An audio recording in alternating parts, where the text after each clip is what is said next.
Cleopatra, the seventh to be exact, the last pharaoh of ancient Egypt. You know, her name alone brings up all these incredible images of power, intrigue, and the majestic Nile River. She is, without a doubt, one of history's most iconic figures. And for a lot of us, this is the face we see in our minds.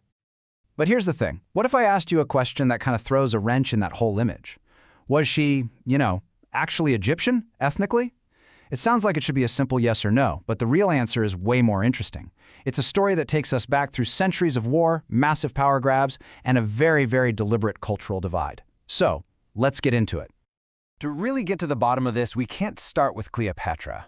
No, we have to jump in our time machine and go back almost 300 years before she was even born. We're heading to a moment of total chaos, when one of the biggest empires the world had ever seen suddenly found itself without a leader. The year is 323 BC. Alexander the Great, at the absolute peak of his power, just dies. Suddenly. This guy has conquered a massive territory, all the way from Greece to India, but he didn't name a clear successor. And that created this huge power vacuum.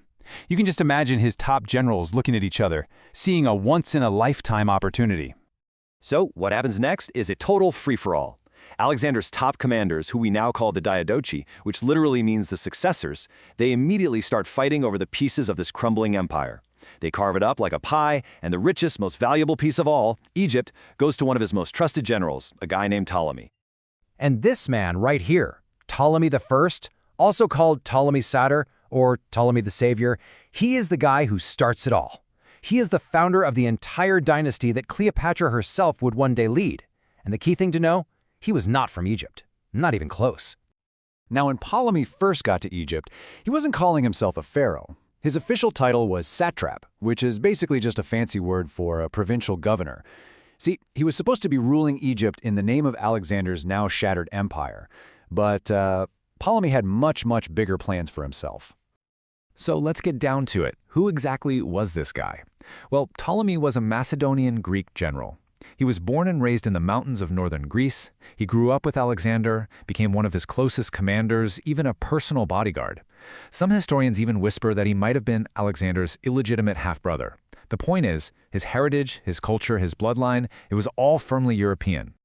And he showed just how ambitious he was with one of the boldest moves in all of ancient history. See, as Alexander's body was being carried in this magnificent golden coffin heading back to Macedonia for burial, Ptolemy took his army, marched out to Syria, and literally hijacked the funeral procession. He stole the body of the most famous man on earth. You might be asking, why on earth would he do that? Well, it was a genius political move. The Egyptians absolutely adored Alexander. They saw him as a liberator, a true pharaoh. So by bringing Alexander's body to be buried in the new capital city Alexandria, Ptolemy was sending a crystal clear message. He was saying, I am the true heir. I carry his legacy. It was pure political theater, and it worked beautifully. With that single act, Ptolemy cemented his power, and in 305 BC, he officially declared himself pharaoh. This kicked off a brand new dynasty. But it was a dynasty of outsiders, a whole line of Greek kings and queens ruling over this ancient Egyptian land.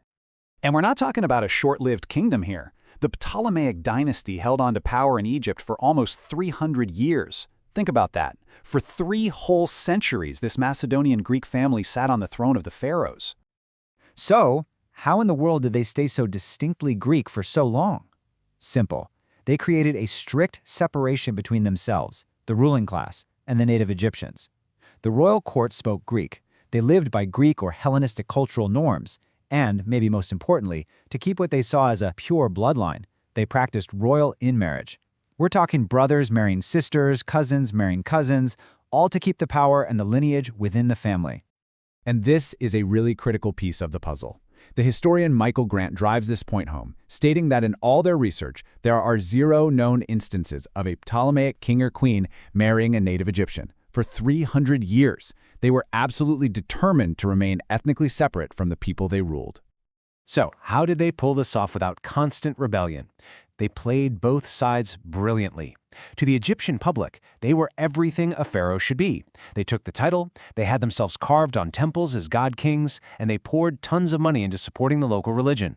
But back home, in their capital city of Alexandria, they lived like Greek monarchs, surrounded by Greek art, science, and philosophy.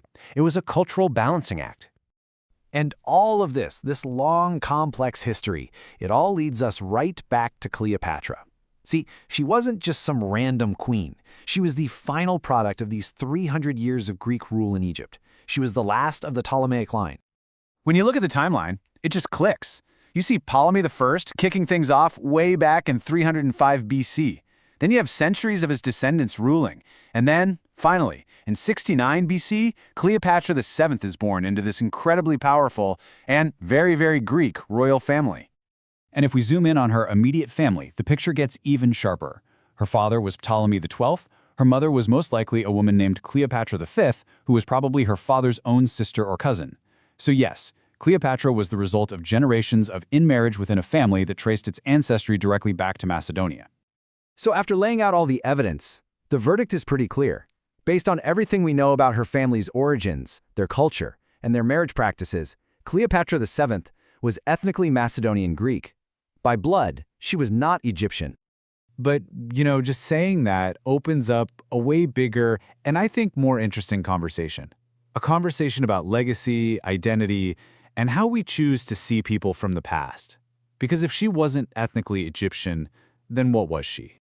Her identity was this incredible cocktail of different influences. Her lineage, Macedonian Greek. Her dynasty, Ptolemaic. Her main language was Greek. But, and this is a huge but, she was famously the only one in her family who bothered to learn the actual Egyptian language, which made her super popular with the common people. Her title was Pharaoh of Egypt. And her legacy? She was a Hellenistic queen ruling an African kingdom. She was a bridge between worlds. So I think this sums it up perfectly.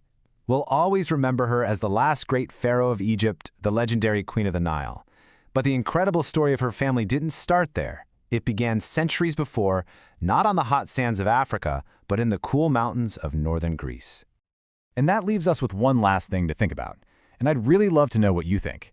Knowing that Cleopatra was, essentially, a European ruler of an African kingdom, does that change how you see her? Does it make her legacy more impressive? Less? Let us know what you think down in the comments. Hey, thank you so much for watching this explainer. If you found this as fascinating as I did, do us a favor and subscribe to the channel and like the video. That way you won't miss our next deep dive. Thanks again.